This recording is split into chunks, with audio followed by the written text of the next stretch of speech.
Энэ улсад хоёр Монгол байна. Нэг Монгол боломжийг бодит үйл хэрэг болгон бүтээдэг. Нөгөө Монгол боломжийг харсаар суугаад алддаг.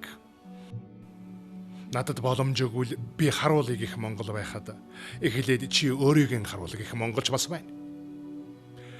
Би л болж байвал бусдын ч яамай гэх аминч Монгол байхад олны хэрэг битвэл минийг ч бас бүтнэ гэдэг тэнгэр Монгол бас байна.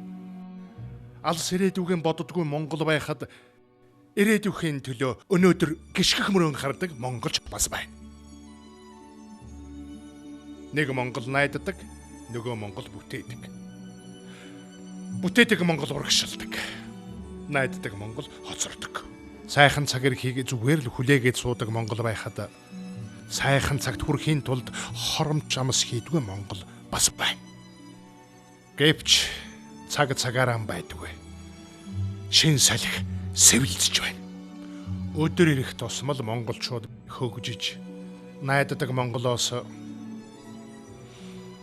бүтээдэг Монгол болон өөрчлөгдөж байна. Хэн ч биднийг анзаараагүй байхад чимээгүй ихнэр энэ оронд шинэ Монгол төрсөө дэлхий иргсээр амьдрал үргэлжилсээр монголчууд бидний итгэл айдас болгоомжоос хавьгүй илүү түүхийн хуудас шинэ Монголын хөгжил дэвшил их бүтээн байгуулалтаар баяжиж дэртэйх Чингисийн Монголын амжилтын их давалгаа эргэн түрж түүх эргэлээ. Тийм ээ.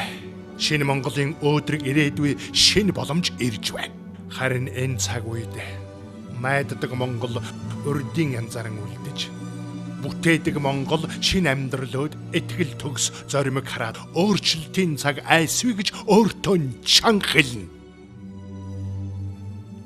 Харин та аль Монгол нэ вэ?